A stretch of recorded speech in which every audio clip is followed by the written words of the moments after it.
ನ್ಯೂಸ್ಗೆ ಸ್ವಾಗತ. ನಾನು ಲಕ್ಷ್ಮಿ. ನೋಡೋಣ ಬನ್ನಿ ಇವತ್ತಿನ ಪ್ರಮುಖ ಸುದ್ದಿಗಳನ್ನ. ಕಿತ್ತೂರು ತಾಲೂಕಿನ ವೀರಾಪುರ ಗ್ರಾಮ ಪಂಚಾಯಿತಿ ಅಡಿಯಲ್ಲಿ ಬರುವ ವೀರಾಪುರ ಗ್ರಾಮದಲ್ಲಿ ನಮ್ಮ ಆಸ್ತಿ ನಮ್ಮ ತೆರಿಗೆ ಎಂಬ ಜಾಥಾ ಕಾರ್ಯಕ್ರಮವನ್ನು ಹಮ್ಮಿಕೊಳ್ಳಲಾಗಿತ್ತು. ಕಾರ್ಯಕ್ರಮದಲ್ಲಿ ಗ್ರಾಮ ಪಂಚಾಯತ್ ಸಿಬ್ಬಂದಿ, ಅಧ್ಯಕ್ಷ, ಉಪಾಧ್ಯಕ್ಷರು ಮತ್ತು ಸದಸ್ಯರು ಪಾಲ್ಗೊಂಡಿದ್ದರು. ಕಿತ್ತೂರು ತಾಲೂಕಿನ ವೀರಾಪುರ ಗ್ರಾಮದಲ್ಲಿ ಇವತ್ತಿನ ದಿನ ಗ್ರಾಮ ಪಂಚಾಯಿತಿ ವತಿಯಿಂದ ನಮ್ಮ ಆಸ್ತಿ ನಮ್ಮ ತೆರಿಗೆ ಎಂಬ ಜಾಥಾ ಕಾರ್ಯಕ್ರಮವನ್ನು ನಡೆಸಲಾಯಿತು. ಹೌದು ಕಣ್ರಿ, ಹಲವಾರು ವರ್ಷಗಳಿಂದ ಗ್ರಾಮ ಪಂಚಾಯಿತಿ ಇಲ್ಲದೆ ಇಲ್ಲಿನ ಜನರು ಬಹಳ ಸಂಕಷ್ಟವನ್ನು ಅನುಭವಿಸಿದ್ದಾರೆ. ಆದ್ದರಿಂದ ಈ ವರ್ಷ ಪಂಚಾಯಿತಿಯು ಈ ಗ್ರಾಮದಲ್ಲಿ ಪ್ರಾರಂಭಗೊಂಡಿದೆ. ಆದ ಕಾರಣ ವೀರಾಪುರದ ಗ್ರಾಮಸ್ಥರಿಗೆ ನೀರಿನ ಬಿಲ್ ಹಾಗೂ ಆಸ್ತಿಯ ತೆರಿಗೆಯನ್ನು ಕಟ್ಟುವಂತೆ ಗ್ರಾಮ ಪಂಚಾಯಿತಿ ಸಿಬ್ಬಂದಿಯವರು ವೀರಾಪುರದ ಪ್ರತಿಯೊಂದು ಬೀದಿಯಲ್ಲಿ ಜಾಥಾ ಕಾರ್ಯಕ್ರಮ ನಡೆಸಿದರು.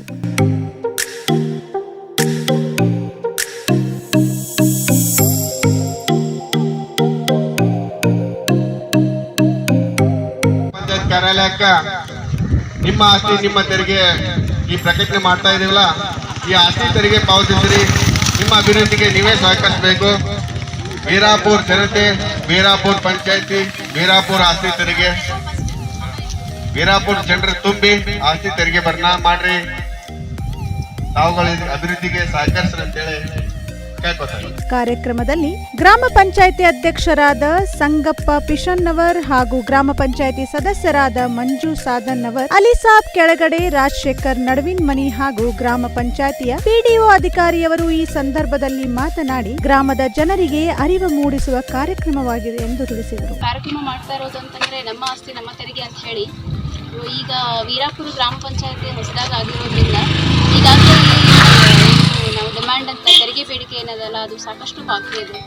ಸೊ ಆ ಬಾಕಿಯನ್ನು ವಸೂಲಿ ಮಾಡುವಂಥ ನಿಟ್ಟಿನಲ್ಲಿ ನಾವು ಮೊದಲ ಹೆಜ್ಜೆಯಾಗಿ ಗ್ರಾಮಸ್ಥರಲ್ಲಿ ಅರಿವು ಮೂಡಿಸ್ಬೇಕು. ಅವ್ರದ್ದು ಏನು ಮನೆ ಪಟ್ಟಿ ಆಮೇಲೆ ನೀರಿನ ಪಟ್ಟಿ ಅಂತ ಟ್ಯಾಕ್ಸ್ ಇದೆ, ಪ್ರತಿ ವರ್ಷ ಅವರೇನು ಸರ್ಕಾರಕ್ಕೆ ಭರಣ ಮಾಡಬೇಕು, ಸ್ಥಳೀಯ ಸರ್ಕಾರಕ್ಕೆ ಭರಣ ಮಾಡಬೇಕು. ಸೊ ಅವರಲ್ಲಿ ಜಾಗೃತಿ ಮೂಡಿಸಿದ್ರೆ ವಸೂಲಿ ಆಗ್ತದೆ ಅನ್ನೋದು ನಮ್ಮದು ಆಶಯ. ಸೊ ಮೊದಲು ಸಾರ್ವಜನಿಕರಿಗೆ ತಿಳುವಳಿಕೆ ಕೊಡಬೇಕು ಅಂತ ಹೇಳಿ ನಾವಿವತ್ತು ಊರಲ್ಲಿ ಶಾಲಾ ಮಕ್ಕಳೊಂದಿಗೆ ಆಮೇಲೆ ಗ್ರಾಮ ಪಂಚಾಯತ್ ಅಧ್ಯಕ್ಷರು ಹಾಗೂ ಸದಸ್ಯರೊಂದಿಗೆ ಊರಿನಲ್ಲಿ ಜಾಥಾ ಮಾಡ್ತಾ ಇದ್ದೇವೆ. ಹಾಗೂ ಗ್ರಾಮ ಪಂಚಾಯಿತಿ ಸಿಬ್ಬಂದಿಯಾದ ಹಸನ್ ಕೆಳಗಡೆ, ಈರಣ್ಣ ಸಿದ್ದರಾಮನ್ ಇವರು ಕೂಡ ಈ ಕಾರ್ಯಕ್ರಮದಲ್ಲಿ ಭಾಗಿಯಾಗಿದ್ದರು. ಮುಗಳಕೋಡ್ ಪಟ್ಟಣದ ಬಸ್ತಿ ತೋಟದ ಧರ್ಮನಗರಿಯ ಶ್ರೀ ಮಧ್ಯವಾದಿ ದೇವ ಶ್ರೀ 108ನೇ ಭಗವಾನ್ ಆದಿನಾಥ್ ತೀರ್ಥಂಕರ ಜೀನ ಮಂದಿರದಲ್ಲಿ ನವೆಂಬರ್ 11ರಿಂದ 3 ದಿನಗಳ ಕಾರ್ಯಕ್ರಮ ಜರುಗಲಿದೆ. ಕಾರ್ಯಕ್ರಮದಲ್ಲಿ ಶಾಸಕರು, ಅಧಿಕಾರಿಗಳು, ಧುರೀಣರು, ಧರ್ಮ ಗುರುಗಳು ಭಾಗಿಯಾಗಲಿದ್ದಾರೆ. ಮುಗಳಕೋಡ ಬಸ್ತಿ ತೋಟದ ಧರ್ಮನಗರಿಯ ಶ್ರೀ ಮಧ್ಯವಾದಿ ದೇವ ಶ್ರೀ 108ನೇ ಭಗವಾನ್ ಆದಿನಾಥ್ ತೀರ್ಥಂಕರರ ಜೀನ ಮಂದಿರದಲ್ಲಿ ಇದೇ ನವೆಂಬರ್ 11ರಿಂದ 13ರವರೆಗೆ 3 ದಿನಗಳ ಪರ್ಯಂತ ಅಷ್ಟನಿಕ ಮಹಾಪರ್ವದಲ್ಲಿ ಷೋಡಶಕಾರನ ಹಾಗೂ ದಶಲಕ್ಷಣ ವಿವಿಧ ನೋಂಪಿ ವ್ರತ ಉದ್ಯಾಪನೆಗಳು ಜರುಗಲಿವೆ. 3 ದಿನಗಳ ಕಾಲ ನಡೆಯಲಿರುವ ಈ ಕಾರ್ಯಕ್ರಮದಲ್ಲಿ ಶಾಸಕರು, ರಾಜಕೀಯ ಧುರೀಣರು, ಅಧಿಕಾರಿಗಳು ಹಾಗೂ ಮುಗಳಕೋಡ್ ಸೇರಿದಂತೆ ವಿವಿಧ ಗ್ರಾಮಗಳಿಂದ ಜೀನ ಬಂಧುಗಳು ಆಗಮಿಸಲಿದ್ದಾರೆ. ಪ್ರಥಮ ದಿನವಾದ ಮಂಗಳವಾರ ದಿನಾಂಕ 11ರಂದು ನೋಂಪಿ ವ್ರತ ಉದ್ಯಾಪನೆ ಮಾಂಗಲಿಕ ಕಾರ್ಯಕ್ರಮಗಳು ಜರುಗಲಿವೆ.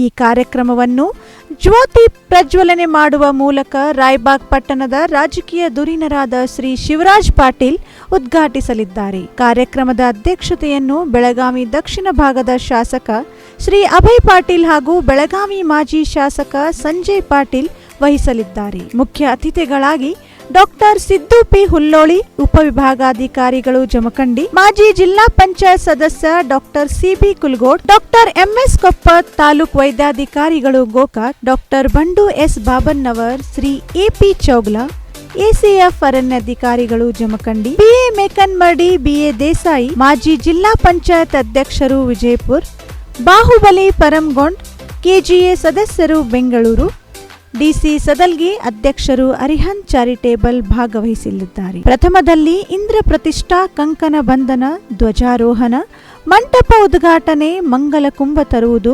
ಪಂಚಾಮೃತಾಭಿಷೇಕ, ಮಹಾಶಾಂತಿ ಮಂತ್ರ ಷೋಡಶಕಾರನ, ನೋಡುಪ ಉದ್ಯಾಪನೆ ಹಾಗೂ ಸಪ್ತಮಿ ನೋಡುಪ ಉದ್ಯಾಪನೆ ಮಂಗಲಮಯ ಪ್ರವಚನ ನೆರವೇರಲಿದೆ. ಬಳಿಕ ನಡೆಯಲಿರುವ ಧರ್ಮಸಭೆಯ ದಿವ್ಯ ಸಾನ್ನಿಧ್ಯವನ್ನು ಸ್ವಸ್ತಿ ಶ್ರೀ ಜೀನಸೇನ ಭಟ್ಟಾರಕ ಪಟ್ಟಾಚಾರ್ಯ ಮಹಾಸ್ವಾಮೀಜಿ ನಾಂದಿನಿ ಮಠ ವಹಿಸಲಿದ್ದಾರೆ. ಆಗಮಿಸುವ ಎಲ್ಲ ಕುಲ ಬಾಂಧವರಿಗೂ ಹಾಗೂ ಸರ್ವಧರ್ಮೀಯರಿಗೂ ಎಲ್ಲ ಮೂಲ ಸೌಕರ್ಯಗಳ ವ್ಯವಸ್ಥೆ ಮಾಡಲಾಗಿದ್ದು, ಈ ಎಲ್ಲ ಕಾರ್ಯಕ್ರಮಗಳಿಗೂ ಜೈನ ಸಮಾಜದ ಬಂಧುಗಳು ಸೇರಿದಂತೆ ಸರ್ವಧರ್ಮದ ಎಲ್ಲ ಬಂಧುಗಳು ಭಾಗವಹಿಸಬೇಕೆಂದು ಬಸ್ತಿ ತೋಟದ ಧರ್ಮನಗರಿ ಜೀನ ಕುಲ ಬಾಂಧವರು ಈ ಮೂಲಕ ಕೇಳಿಕೊಂಡಿದ್ದಾರೆ.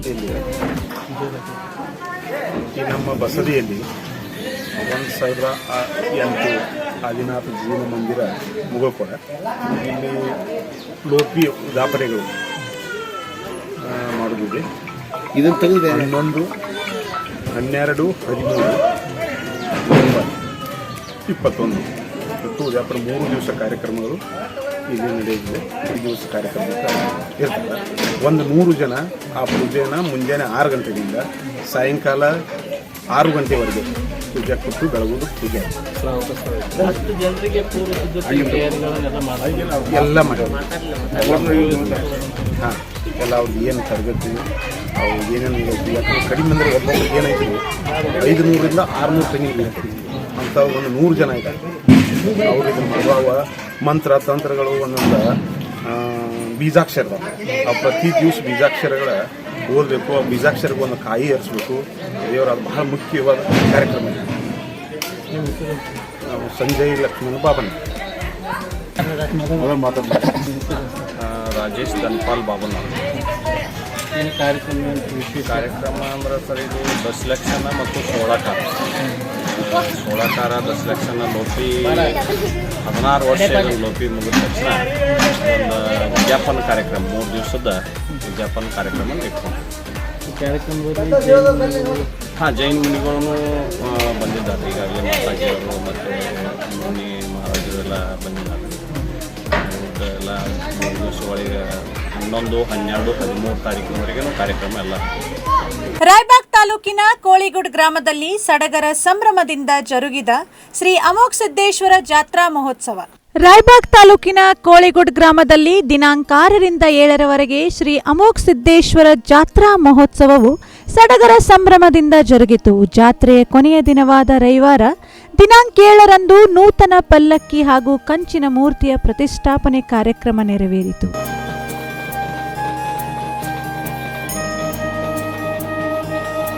ಎಲ್ಲ ಊರುಗಳಿಂದ ಆಗಮಿಸಿದ ಎಲ್ಲ ಒಡೆಯರ ಬಂಧುಗಳಿಗೆ ಹಾಗೂ ಕಾರ್ಯಕ್ರಮಕ್ಕೆ ಸಹಾಯಧನ ನೀಡಿದ ದಾನಿಗಳಿಗೆ ಮತ್ತು ಗಣ್ಯಮಾನ್ಯರಿಗೆ ಸತ್ಕಾರ ಸನ್ಮಾನ ಕಾರ್ಯಕ್ರಮ ನೆರವೇರಿತು.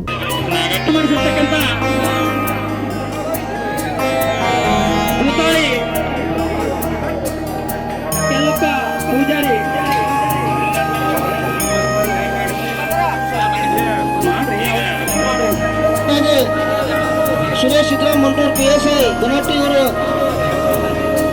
ಮೀಟಿಂಗ್ನಲ್ಲಿರುವುದರಿಂದ ಅವರ ಅಣ್ಣಾದ ರಮೇಶ್ ಮಂಟೂರ್ ಅವರು ಅದೇ ಕಾರಣವಾಗಿ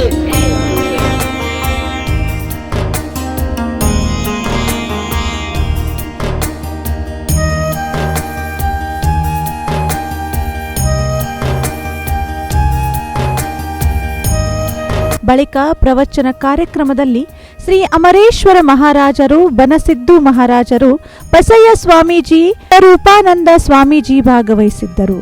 ಡೊಳ್ಳಿನ ಮೇಳದವರಿಂದ ಡೊಳ್ಳಿನ ಪದಗಳು ಪ್ರಸ್ತುತವಾದವು. ದಾಸೋಹದ ಮಹಾಮನೆಯಲ್ಲಿ ಪ್ರಸಾದದ ವ್ಯವಸ್ಥೆ ಮಾಡಲಾಗಿತ್ತು. ಈ ವೇಳೆ ಮಾತನಾಡಿದ ಅಮರೇಶ್ವರ ಮಹಾರಾಜರು, ತಾಯಿ ಗರ್ಭದಲ್ಲಿ ಪಿಂಡ ಮೂಡುವ ಮೊದಲೇ ಬ್ರಹ್ಮ ಹಣೆ ಬರಹವನ್ನು ಬರೆದಿದ್ದಾನೆ. ಅದನ್ನು ತಪ್ಪಿಸಲು ಯಾರಿಂದಲೂ ಸಾಧ್ಯವಿಲ್ಲ. ಯಾರಿಗೂ ಮೋಸ ಮಾಡಬೇಡಿ, ಇನ್ನೊಬ್ಬರಿಗೆ ವಂಚನೆ ಮಾಡಿ ಏನನ್ನೂ ಕಳಿಸಬೇಡಿ. ನೀನು ಧನವಂತನಾಗಿದ್ದರೆ ಕೈಲಾದಷ್ಟು ಬೇರೆಯವರಿಗೆ ಸಹಾಯ ಮಾಡು. ಬದಲಿಗೆ ನೀನು ಬಡ್ಡಿಯಿಂದ ಹಣ ಕೊಟ್ಟು ಬಡವರ ಒಲೆಯಲ್ಲಿ ನೀರು ಹಾಕಿ ದುಡ್ಡು ಸಂಪಾದಿಸಿದರೆ ಮುಂದೊಂದು ದಿನ ಅಂಥವರ ಮಕ್ಕಳು ಘೋರವಾದ ಕ್ಯಾನ್ಸರ್ ರೋಗಕ್ಕೆ ಬಲಿಯಾಗುತ್ತಾರೆ. ಧರ್ಮದ ಜೋಳಿಗೆಯಲ್ಲಿ ನೀಡುವ ದಾನ ಧರ್ಮ ನಿಮ್ಮ ಖಾತೆಯಲ್ಲಿ ಫಿಕ್ಸ್ ಡಿಪಾಸಿಟ್ ಇದ್ದಂತೆ. ಇಹಪರದಲ್ಲೂ ನಿತ್ಯ ಸುಖಿಗಳಾಗಬೇಕಾದರೆ ಸತ್ಕಾರ್ಯಗಳನ್ನು ಮಾಡಿರಿ ಎಂಬ ಸಂದೇಶ ನೀಡಿದರು. ಲಕ್ಷ್ಮಣ ಎಲ್ಲರೂ ನಿನ್ನೆ ನೋಡಾಕತ್ತೇನೆ ಡ್ಯೂಟಿರಿ ಅಂತ ಕೇಳಿ ಅವ್ರು ಹೇಳಿಲ್ಲ ನಿನ್ನೆ ಅದೇನೋ ತಪ್ಪಗಟ್ಟಾಗಿ ರಜಾನ ಸಿಗ್ತಿಲ್ಲ ಇತ್ತು ವಿಚಾರ ಮಾಡ್ಲಿಕ್ಕೆ ನನಗೆ ಆರಾಮ್ ತಪ್ಪಿಸಿ ಅಮೋಕ್ಷದ ರಜಾ ಕೊಡಿಸಾನ ಅಂತ ಹೇಳಿದ್ರು. ಅದಕ್ಕೆ ನಾ ಹೇಳಿನಿ, ದೇವರಲ್ಲಿ ಬೇಡು, ಪರಮಾತ್ಮನಲ್ಲಿ ಬೇಡ್ಕೋ, ಭಗವಂತಗೆ ಬೇಡ್ಕೋರಿ, ಆ ಭಗವಂತ ನಿಮ್ಮನ್ನು ಕೈ ಹಿಡಿತಾನ. ಆದ್ರೆ ನಿಮ್ ಬೇಡಿಕೆ ಹೆಂಗಿರ್ಬೇಕು ಅಂತ ಕೇಳಿದ್ರೆ ಒಂದಿಷ್ಟು ಒಳ್ಳೆ ಬೇಡಿಕೆ ಇರ್ಬೇಕು, ಒಳ್ಳೆ ಬೇಡಿಕೆ ಇರ್ಬೇಕು. ನಾ ಮುಂಜಾನೆ ಪ್ರಧಾನಮಂತ್ರಿ ಆಗ್ಲಿ ಅಂತ ಬೇಡ್ಕೊಂಡ್ರಿ ಅಂದ್ರೆ ನಾರೇ ಏನ್ ಮಾಡ್ಲಕ್ಕ. ಹಂಗೂ ಕಂಪನಿ ಐತೆ, ಅದು ಹೇಳಲ್ಲ ಬಂಪರ್ ಜಂಪರ್.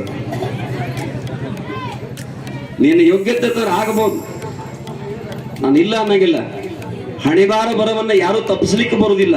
ಸಮರ್ಥ ರಾಮದಾಸರು ಬರೀತಾರೆ, ನಿನ್ನ ತಾಯಿ ಗರ್ಭದಾಗ ಪಿಂಡ ಮೂಡಕ್ಕಿಂತ ಮೊದಲು ಭಗವಂತ ನಿನ್ನ ಭೋಗ ಬರೆದಿಟ್ಟಾನ. ಪೈಲೇ ರಚೆ ಪ್ರಾರಬ್ಧ ಪಿಚ್ಚೆ ರಚೆ ಶರೀರ ಕೆವಚಿಂತಾ ಕರ್ತ ರಘುವೀರ ಸಮರ್ಥ ತಿಳ್ಕೊಂಡು. ಅದಕ್ಕ ಯಾರದ ಗಂಟು ಕಸ್ಕೊಳಕ್ ಹೋಗ್ಬೇಡ್ರಿ, ಯಾರೋ ಕಮಿಷನ್ ತಿಲ್ಲಕ್ ಹೋಗ್ಬೇಡ್ರಿ.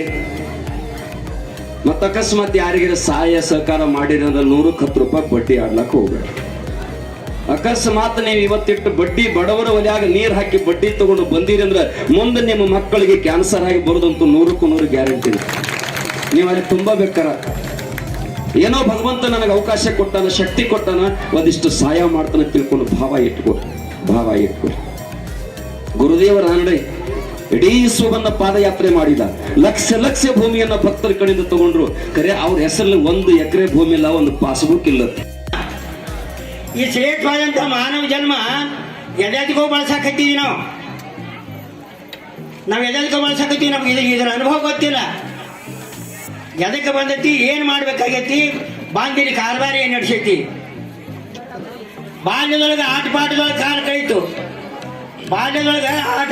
ಕಾಲ ಕಳೀತು, ಯೌವನ ವಯಸ್ಸಿ ಬಂತು ಅಂದ್ರೆ ಗಂಡರು ಮಕ್ಕಳು ಹೊಲ ಮನಿ ದನ ಕರ ದುಡ್ಡ ಆಸ್ತಿ ಅಂತಸ್ತು ಈ ಯಾವ ಸ್ಥಿರವಾಗಿ ಉಳಿಯಂಗಿಲ್ಲ. ಧರ್ಮ ಕೀರ್ತಿ ಉಳಿಬೇಕಾಗಿತ್ತು ಅಂತಂದ್ರೆ ಎಲ್ಲ ನಿಂದನೆ ಮಾಡಿದಂತ ಕೀರ್ತಿ, ಸಿದ್ಧಲಿಂಗ ಮುತ್ಯಾರು ಮಾಡಿದಂತ ಕೀರ್ತಿ, ಅಮೋಘ ಸಿದ್ದೇಶ್ವರ್ ಮಾಡಿದಂತ ಕೀರ್ತಿ. ನಾವು ಬಂದ ಕೂಡಲೇ ಮೂರ್ತಿ ದರ್ಶನ ಮಾಡ್ಲಕ್ಕೆ ಹೋದ್ಕೊಂಡು ನೋಡ್ತೀವಿ, ಅಮೋಘ ಸಿದ್ದೇಶ್ವರ ಮೂರ್ತಿನ ಇಲ್ಲೇ ಬಂದು ಕೂತ ನನ್ನ ಮೊಮ್ಮಟ್ಟು ಗುಡ್ಡು ಬಿಟ್ಟ ನಂಗೆ ಅನ್ನಿಸ್ಬಿಟ್ಟು ನಾವು. ಬಳಿಕ ಸತ್ಯಂ ವಾಹಿನಿಯೊಂದಿಗೆ ಮಾತನಾಡಿದ ಶ್ರೀಗಳು ಇವತ್ತಿನ ದಾನ ಧರ್ಮಗಳು ತೋರಿಕೆಗೆ ಮತ್ತು ಆಡಂಬರದ ಅದ್ದೂರಿತನಕ್ಕೆ ಸೀಮಿತವಾಗಿವೆ. ಇತ್ತೀಚೆಗಷ್ಟೇ ಮರಣವನ್ನಪ್ಪಿದ ಕರ್ನಾಟಕದ ಕಣ್ಮಣಿ ಡಾಕ್ಟರ್ ರಾಜ್ಕುಮಾರ್ ಅವರ ಪುತ್ರ ಪುನೀತ್ ರಾಜ್ಕುಮಾರ್ ಇಲ್ಲಿಯವರೆಗೆ ಮಾಡಿರುವಂತಹ ಸತ್ಕಾರಗಳು ಈಗ ಬೆಳಕಿಗೆ ಬರುತ್ತಿವೆ.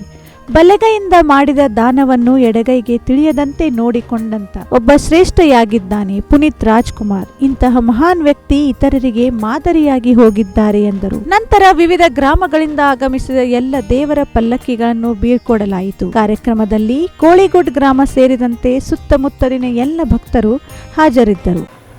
ಎಂಕಲ್ಮಾಡಿ ಮತಕ್ಷೇತ್ರದ ಮನಗುತ್ತಿ ಗ್ರಾಮದಲ್ಲಿ ಜಲ ನಿರ್ಮಲ ಯೋಜನೆಯಡಿಯಲ್ಲಿ ಶಾಲಾ ಆವರಣ ಗೋಡೆ ಕಾಮಗಾರಿಗೆ ಮಾಜಿ ತಾಲೂಕ್ ಪಂಚಾಯತ್ ಸದಸ್ಯ ಶ್ರೀ ಸುರೇಶ್ ಬೆನ್ನಿ ಇವರಿಂದ ಚಾಲನೆ ನೀಡಲಾಯಿತು. ಯೋಜನೆಯ ಅಂದಾಜು ಮೊತ್ತ 96 ಲಕ್ಷ ರೂಪಾಯಿ ಆಗಿರುತ್ತದೆ. ಈ ಮೊತ್ತವನ್ನು ನೀರು ಸರಬರಾಜು ಯೋಜನೆಗೆ ವಿನಿಯೋಗಿಸಲಾಗುವುದು.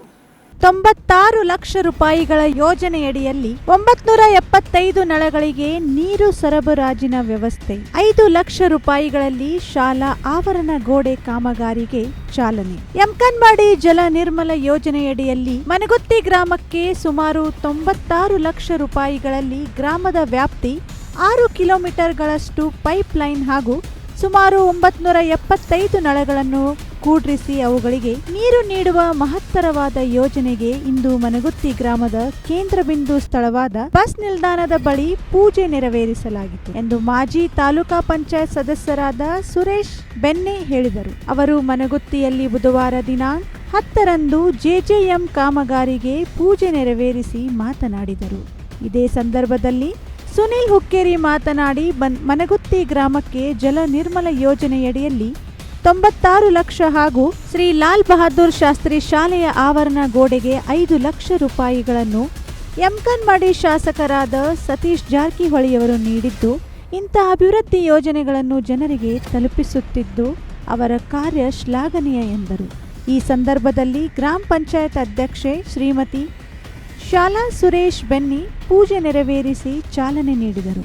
ಈ ಸಂದರ್ಭದಲ್ಲಿ ಸುನಿಲ್ ಹುಕ್ಕೇರಿ ರವೀಂದ್ರ ಹತ್ತರ್ಗಿ, ಕಾಂಗ್ರೆಸ್ ಬ್ಲಾಕ್ ಅಧ್ಯಕ್ಷರಾದ ಈರಣ್ಣ ಬಿಸಿರೊಟ್ಟಿ, ಯುವ ಕಾಂಗ್ರೆಸ್ನ ಕಿರಣ್ ರಜಪೂತ್ ಬಾ, ರಮೇಶ್ ಪಾಟೀಲ್, ಮಹಾಲಿಂಗ್ ಶಿರ್ಗುಪ್ಪಿ, ಭೀಮಪ್ಪ ಪೂಜೇರಿ, ವಿಲಾಸ್ ಮಾಂಡೇಕರ್, ನಿಂಗಪ್ಪ ಚಿಕ್ಕೋಡಿ, ದೇವಪ್ಪ ಹುನ್ನರ್ಗಿ, ಅಭಿವೃದ್ಧಿ ಅಧಿಕಾರಿಗಳಾದ ಪ್ರಶಾಂತ್ ಮುನವಳ್ಳಿ, ಶಾಲೆಯ ಅಧ್ಯಕ್ಷರಾದ ಜುಂಜಾರ್ ರಾವ್ ಪಾಟೀಲ್, ಮುಖ್ಯೋಪಾಧ್ಯಾಯರಾದ ಡಿಕೆ ಸ್ವಾಮಿ, ಸಂಜೀವ್ ಮಂಡೂಲೆ, ಗ್ರಾಮ ಪಂಚಾಯತ್ ಸದಸ್ಯರು, ಗ್ರಾಮಸ್ಥರು ಉಪಸ್ಥಿತರಿದ್ದರು. ಯಮಕರ್ಮಡಿ ಮತಕ್ಷೇತ್ರದ ಮನೋತಿ ಗ್ರಾಮದಲ್ಲಿ JJM ಸ್ಕೀಮ್ನಲ್ಲಿ ಶಾಸಕರ ಫಂಡಿನಿಂದ 96 ಲಕ್ಷ ರೂಪಾಯಿ ಸ್ಯಾಂಕ್ಷನ್ ಮಾಡಿದ್ದಾರೆ ಸತೀಶ್ ಅಣ್ಣ ಜಾರಕಿಹೊಳಿ ಅವರು. ಅದೇ ರೀತಿ ನಮ್ಮ ಮನಗುತ್ತಿ ಗ್ರಾಮದ ಲಾಲ್ ಬಹದ್ದೂರ್ ಶಾಸ್ತ್ರಿ ಮರಾಠಿ ಶಾಲೆಯ ಕಾಂಪೌಂಡ್ಗಾಗಿ ಅವ್ರದ್ದೇ ಫಂಡಿನಿಂದ 5 ಲಕ್ಷ ರೂಪಾಯಿ ಸಹಾಯಧನ ಮಾಡಿ ಇವತ್ತು ಕಾರ್ಯಕ್ರಮ ನಾವು ನೆರವೇರಿಸಿದ್ದೀವಿ. ಅದಕ್ಕಾಗಿ ಗ್ರಾಮಸ್ಥರಿಂದ ಮತ್ತು ಶಾಲೆ ವತಿಯಿಂದ ಸತೀಶ್ ಅಣ್ಣ ಜಾರಕಿಹೊಳಿ ಅವ್ರದ್ದು ಹೃದಯಪೂರ್ವಕ ಅಭಿನಂದನೆಗಳು ಸಲ್ಲಿಸ್ತಾರೆ. ಮನಗುತ್ತಿಗೆ ಅಲ್ಲಿಂದ ಲಾಲ್ ಬಹದ್ದೂರ್ ಶಾಲಿ ಕಾಂಪೌಂಡರ್ ಶಾಲಿಗೆ 5 ಲಕ್ಷ ರೂಪಾಯಿ ಕೊಟ್ಟಿದ್ದಾರೆ. ಮತ್ತು ಸಕಟ್ ನಮ್ಮ ಊರಿಗೆ ಕೆಲಸ ಮಾಡಿದರು, ಇನ್ನೂ ಕೆಲಸ ಮಾಡ್ತಾರೆ ಮತ್ತು ಇನ್ನೂ ಕೆಲಸ ಮಾಡ್ತೇವೆ. ಅವ್ರು ನಮ್ಮ ಹಿರಿಯಾಕ ನಮ್ಮ ದೇವ್ರದ್ದಂಗೆ ಅಂಥೇಳಿ ನಾ 2 ಮಾತು ಮುಗಿಸ್ತೇನೆ. ಇವಿಷ್ಟು ಇವತ್ತಿನ ಪ್ರಮುಖ ಸುದ್ದಿಗಳು. ನಿರಂತರ ಸುದ್ದಿಗಾಗಿ ನೋಡ್ತಾ ಇರಿ ಸತ್ಯಂ ಟಿವಿ ಕನ್ನಡ, ನಮ್ಮ ನಡೆ ಸತ್ಯದ ಕಡೆ.